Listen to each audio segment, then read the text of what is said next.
So hey guys, this is a quick training session or lesson or run through on some basics for CorelDraw, maybe something just to get you started and pretty much how I got started myself.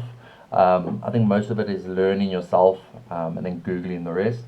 So there's just basic steps to get you started, I think. Okay, first we're going to close that. This is a brand new install, so that no default settings. Okay, cool. First step is, sorry, give me a second here.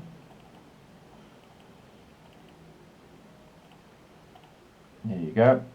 So first step is creating a new document. New document, you can call it something just like training. Yeah, I don't play with any of these settings pretty much. Size of the actual, you'll see a page. We want A4, I always keep it A4. We want our things in millimeters. Our size in the background is all in millimeters. We're working off CMYK, and then we take from enhanced view to normal view. Once you do this, it should stay like that forever. And then we just click go. Cool. Do I have any training videos? So, sorry, I got another screen open. Okay, so I'm gonna do. Sorry, I'm just gonna drag and drop some stuff in here. Do that, and then this one is it's a WebP, so it doesn't allow me to download. I have to print screen and then do that, right? So it'll always open in a browser. It will never open in CorelDraw. So maybe in the newer updates, I haven't. This is obviously an older version of Corel. So I think we're going to start with this one first. So what I'd like to go through is more of a, what do you call it? It's more of a tracing sort of run through, because I think those are the primary basics, and it will allow you to do a little bit more. On the left hand side here, so I want to pause this video real quick, see if I can add some settings. So I would really like to make my mouse cursor like a little bit bigger, but anyway, it's in the center there, so I'm moving to the left. So on the left we've got our main selection tool, the one we've got now. This allows us just to click off and move things, you see. So I can select that, etc. It's our selection tool where we're left clicking. Then we've got, what is this called? Shape tool. So you can call it the shape tool or crop tool, because see I can crop things with it. So this allows me to crop outlines, pictures, edit shapes, etc. Or yeah, we have the actual crop tool. I've never actually used this, but well, we're not going to use that now. Anyway, you'll see under each thing is arrows, right? Most of these things you won't use, so the main thing is always there. So you click on the arrow at the bottom and allow you to change what you want to do. So shape, smear, etc. Crop tool, knife, eraser, etc. Magnifying glass. We don't use the magnifying glass. There's no need to use the magnifying glass because we use a mouse cursor. If you don't have a mouse cursor, then that's perfect. So now if I'm using the mouse cursor, it's going left and right. So I'm pressing Control, Shift, and it just let me control it a little bit better. Mouse, if I want to be, so when I'm doing this, like sometimes it doesn't go perfect, then I can just zoom into a specific area, Right click and it zooms out.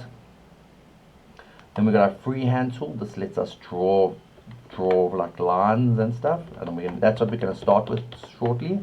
Let's see, artistic media, our basic shapes, etc. What other shapes are there? Okay, we've got circles. Yeah, and then under the polygon things, you will have a whole bunch of shapes. You've got your polygon, and on top here you'll see there's some settings, like let's see, on the square. Let's see, on the square, does it allow us to change settings? No, it's pretty much only where the polygon starts. So if you look at the polygon, you're now able to change the polygon to have many more, so now it's like a stop sign, many more sides, etc. And most of these shapes here will probably be the same. See the same, if we click on, see, yeah. So always we can add things to it, and yeah, you want to change the thickness of the star. So just like things to keep in mind. There's a whole bunch of things here for you to play with. Here's a shape tool where there's a whole bunch of things for you to choose from. So if you select if you're growing something, right? So let's say I want to make this smaller. See, I'm making it smaller, but let's say I want to make both sides small at the same time. Now I'm going to click Shift, and it's making it smaller, like yeah. So So just control and shift are very important. So these are just some basic things. The rest of the stuff you can kind of go through. We're not going to go through anything else right now. So obviously you've got your text, and we can put text in, etc. So first thing you should be doing for training purposes, right? So let's remove all these. So there's a difference between a vector image. A vector image is a vector image is a photo in essence, right? So a picture of you and your mother, and it's created from a whole bunch of pixels. Pixels are these little dots that you can see on your thing. So DPI, dots per inch. TVs, everything run off dots, you know, the pixels. And the finer the pixels, the higher quality the image. So these aren't very good quality pixels, so that the pixels are bigger, you know. Now this is a vector. So a vector is an editable object. So it's not made of pixels. It is made of shapes and colors, etc. And it can be converted into JPEGs and pictures, right? See, I can edit this. This I can't edit. See, I can't change the color. Here I can change the color. So those are two different things. Now, I want to change this star into a vector, right? There's obviously easier ways for me to do it, but for you, I'd suggest you start with tracing, because it helps you with this tool you use a lot, you know. So you better get like used to it, you know.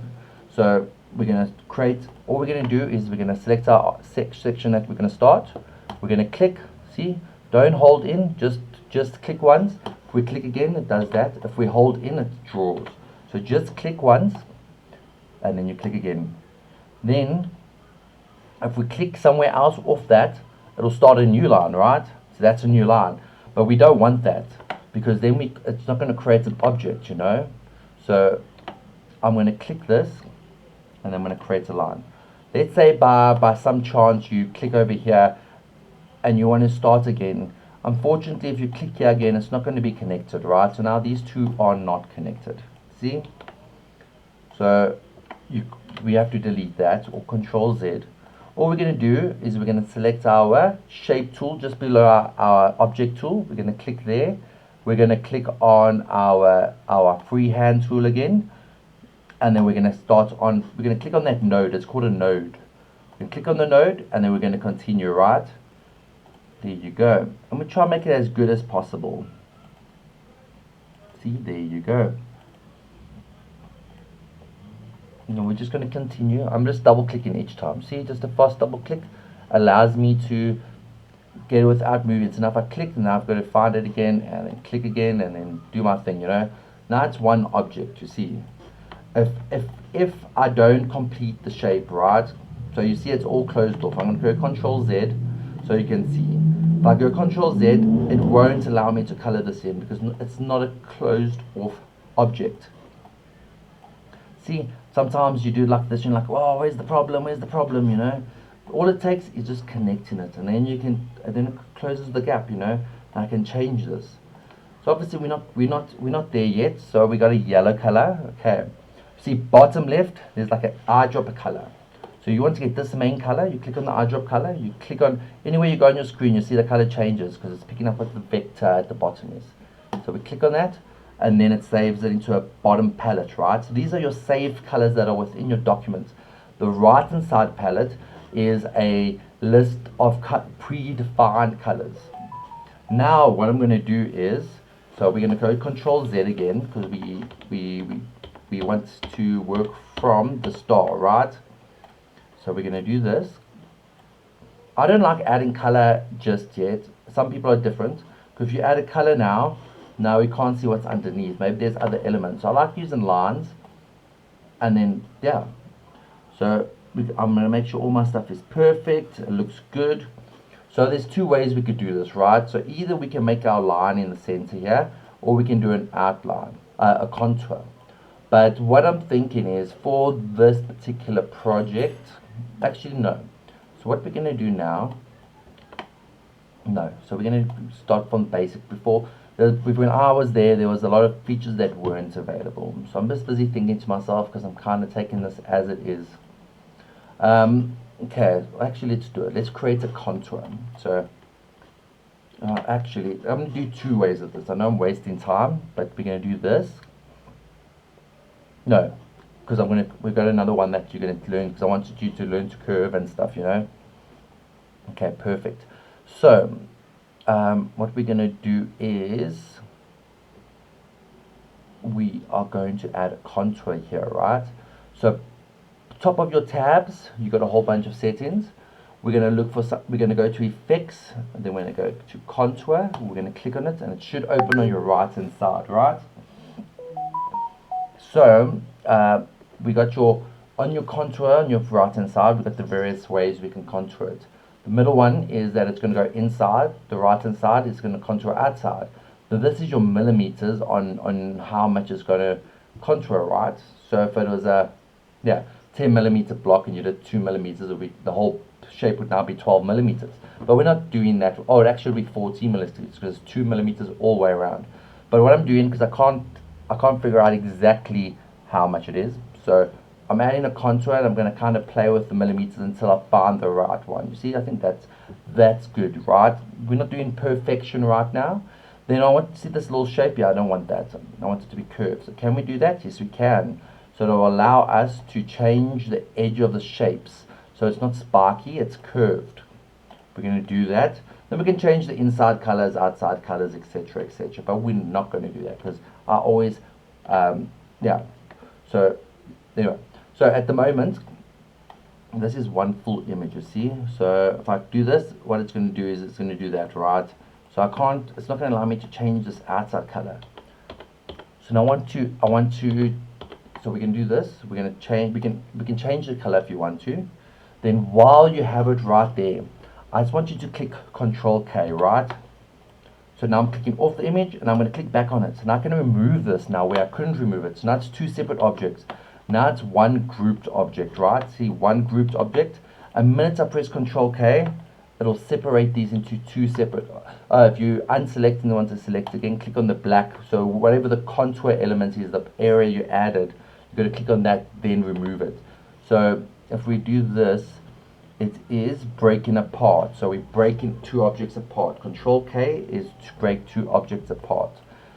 Okay, now I can remove that. Say cool, now I'm going to separate, and now I'm going to move this to the side. Okay, cool. Black outline. And then I'm going to click on my object. I'm going to click yellow. And then we get two almost exactly the same stars. Now we've got another star here. This one's full of shapes and stuff. The last one wasn't curved, right? So what we're going to do is we're going to do the exact same thing. We're going to click on our freehand tool. We're going to start freehanding as per before. But you see, now we've got a problem. See, now we've got circles and shapes. So if I'm going to continue, I'm going to just do, let's say for there, you'll understand why I'm doing this right now. And we're going to go there, and then we're going to go there, then we're going to go there. Ooh. Sometimes I hold it, I move too quickly, and then it's just freehand. So we're going to just get it right. I'm not doing this perfectly. You're going to do it perfectly yourself.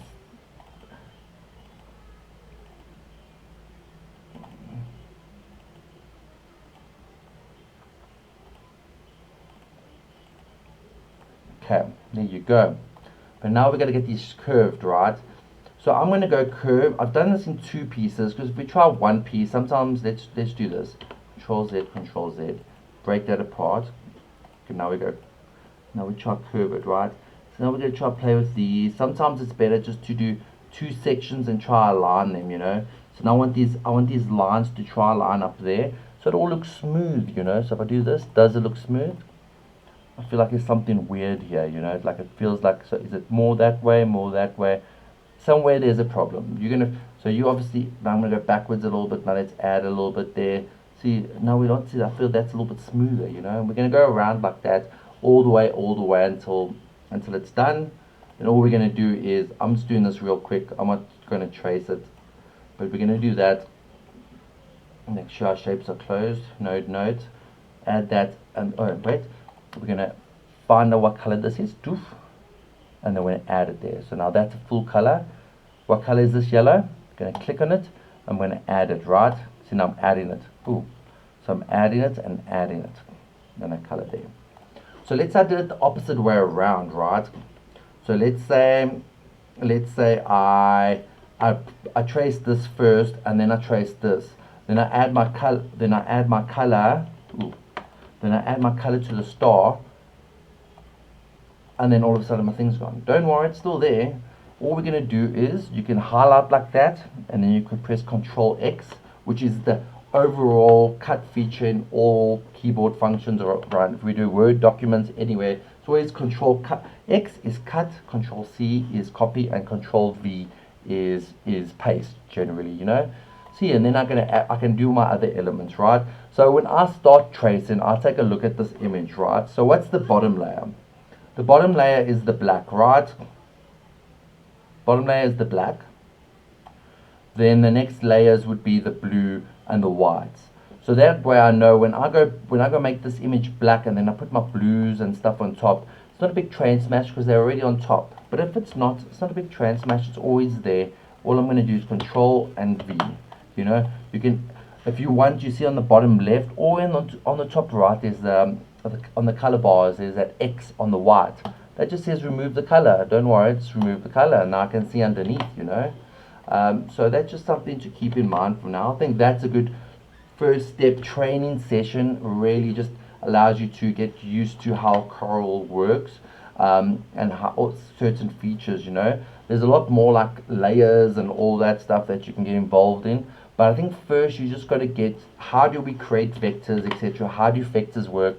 Then we go through the easy stuff because then you can put auto traces. Now that you know how objects work, you got to understand how objects work, you know, because you understand the objects, you're going to understand layers, and once you understand layers, then you understand, like let's say Adobe and all that stuff too, you know. You can start even in your colors. Bottom right here, there's colors you can click on. So I'm going to add that, and then I'm going to click on this, and now I've got a whole bunch of different colors I can choose from. I can choose into multiple colors in one gradient, you know. There's so much you can do. So I think it's a good first step video, this.